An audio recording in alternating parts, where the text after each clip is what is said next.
আসসালামু আলাইকুম রহমতুল্লাহি ওয়া সম্মানিত দর্শক, অতি সম্প্রতি এটি খবর আমাদের মূল ধারার যে গণমাধ্যম মেইন স্ট্রিম মিডিয়া সেখানে ব্যাপকভাবে প্রচারিত হয়েছে।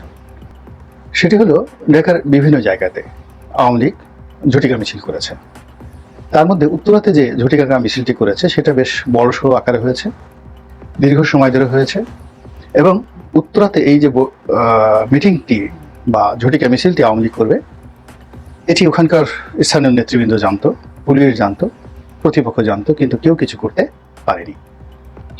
এগুলো নিয়ে আওয়ামী বিরোধী যারা শক্তি, যারা আওয়ামী লীগের ফ্যাসিবাদ রূপে, স্বৈরাচার রূপে আওয়ামী লীগের পতন কামনা করে, তাদের জন্য এটা রীতিমতো একটা বজ্রপাত এবং সরকারের জন্য রীতিমতো একটা অস্থির খবর।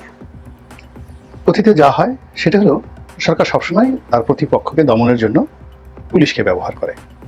তো এক্ষেত্রেও আওয়ামী লীগের মিছিল কেন নামলো এবং সেই মিছিল ভবিষ্যতে যেন নামতে না পারে, এ সকল বিষয় নিয়ে পুলিশ বাহিনীকে রীতিমতো সরকারের পক্ষ থেকে দায়ী করা হচ্ছে। এবং যিনি স্বরাষ্ট্র মন্ত্রণালয়ের দায়িত্বপ্রাপ্ত কর্তা রয়েছেন, এই ভদ্রলোক নিরেট ভদ্রলোক মানুষ, সহজ সরল জীবন, কথাবার্তা একদম অকপটে সব বলে ফেলেন। তিনি পুলিশকে জিজ্ঞাসা করেছেন বা পুলিশকে দায়ী করেছেন যে কেন এইভাবে একটা আওয়ামী লীগ মিছিল করতে পারলো। দ্বিতীয়ত তিনি নির্দেশনা দিয়েছেন যে আগামীতে যেন আওয়ামী লীগ কোনো অবস্থাতে এই ধরনের মিছিল করতে না পারে। তো প্রথমত আওয়ামী লীগের মিটিং করা, আর দ্বিতীয়ত স্বরাষ্ট্র উপদেষ্টার এই ধরনের বক্তব্য, এটি নিয়ে মূল ধারার গণমাধ্যমে ব্যাপক আলোচনা চলছে। তার সঙ্গে সঙ্গে সামাজিকে যারা মাধ্যমে কথা বলেন, কন্টেন্ট ক্রিয়েট করেন, তারাও কিন্তু তাদের মূল্যবান বক্তব্য তুলে ধরছেন। তাদের বক্তব্যটা হলো যে আওয়ামী লীগ তো এখন পর্যন্ত নিষিদ্ধ হয়নি, তো আওয়ামী লীগ নিষিদ্ধ হয়নি, কাজেই তাদেরকে মিছিল করতে দেওয়া হবে না।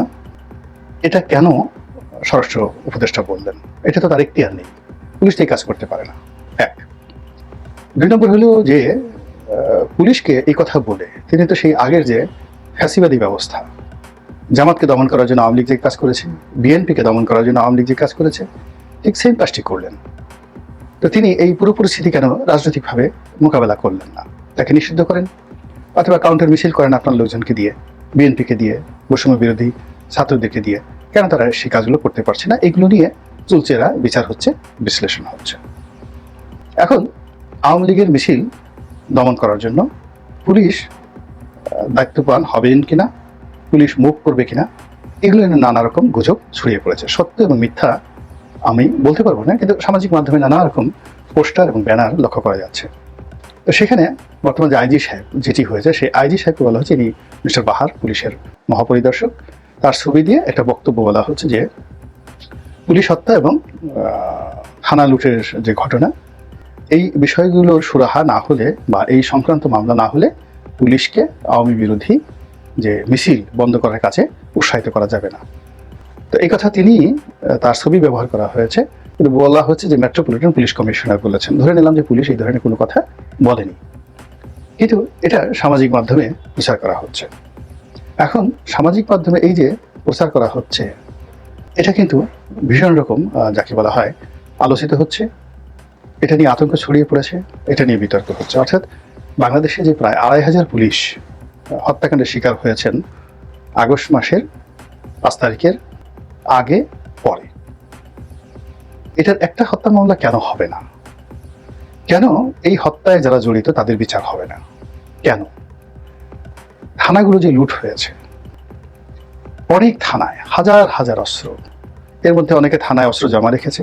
আমার নিজের কথা বলে, আমার অস্ত্রটাও থানায় জমা ছিল।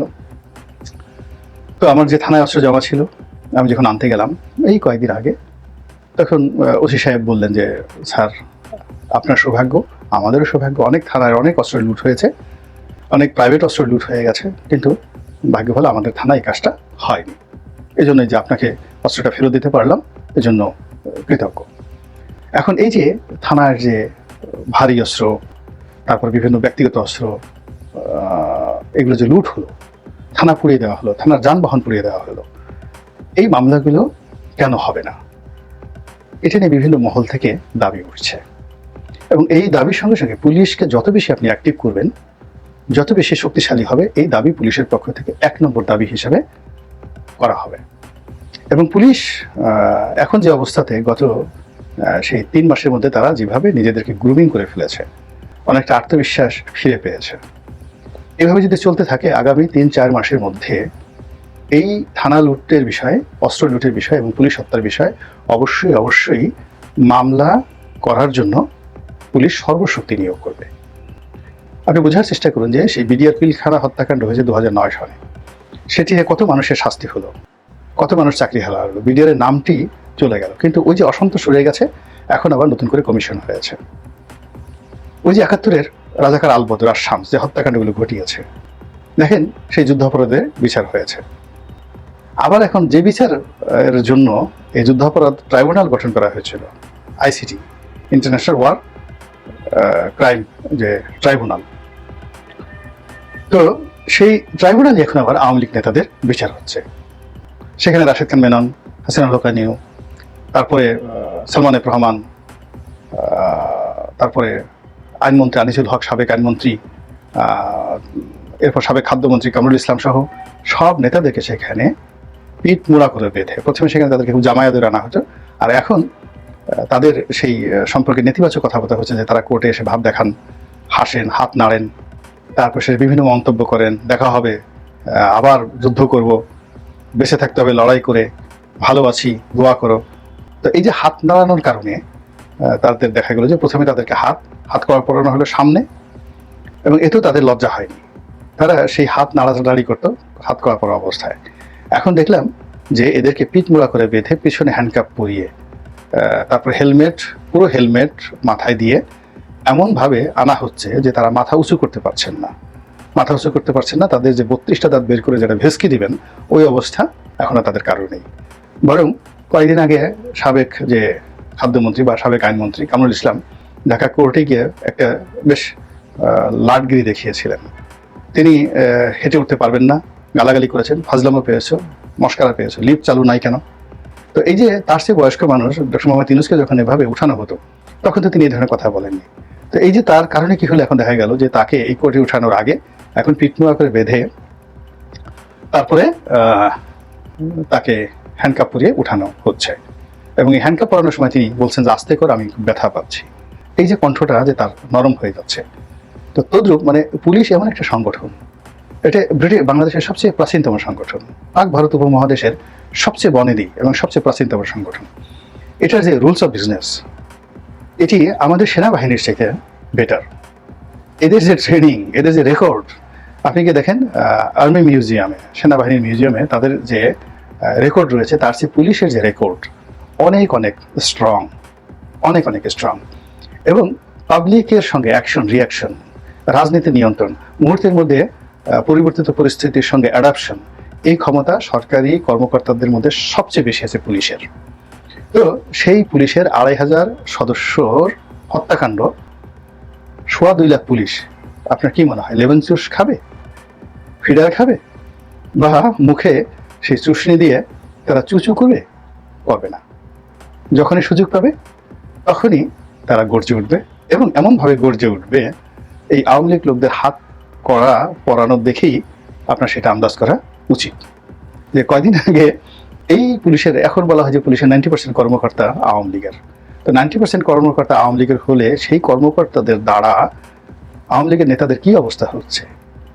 তো এখন যারা আছেন তারা অনেকে হয়তো বিএনপি হয়ে গেছেন, অনেকে জামাতে হয়ে গেছেন, অনেকে হয়তো সেই ডক্টর মোহাম্মদ ইউনূসের দলের লোকজন হয়ে গেছেন, কিন্তু পরিবর্তিত পরিস্থিতিতে তাদের চোখ উল্টাতে বা কারো হাতে হাত করা পরাতে কিংবা পিঠমোড়া করে বাঁধতে তাদের 1 মিনিটও দেরি লাগবে না।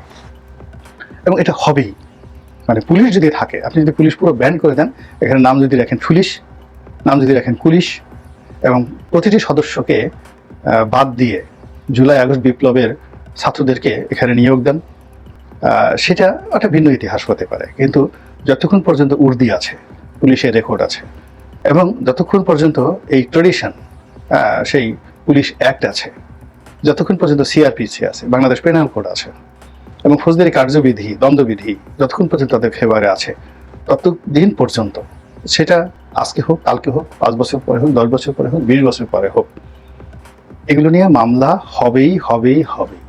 আচ্ছা, এখন চিন্তা করেন মামলা যদি হয় তাহলে কি এগুলো কি সজীব ওয়াজিদ জয়ের বিরুদ্ধে হবে, জাহাঙ্গীর কবির নানকের বিরুদ্ধে হবে, শেখ হাসিনা থানা পুড়িয়েছেন, থানা লুট করেছেন তার বিরুদ্ধে হবে, নাকি সাবেক স্বরাষ্ট্রমন্ত্রী আসাদুজ্জামান খান কামাল বিএনপিকে ম্যানিপুলেট করার জন্য, বৈষম্য বিরোধীদেরকে দায়ী করার জন্য নিজ হাতে নিজ হুকুমে তিনি থানা পুড়িয়েছেন, এভাবে মামলা হবে?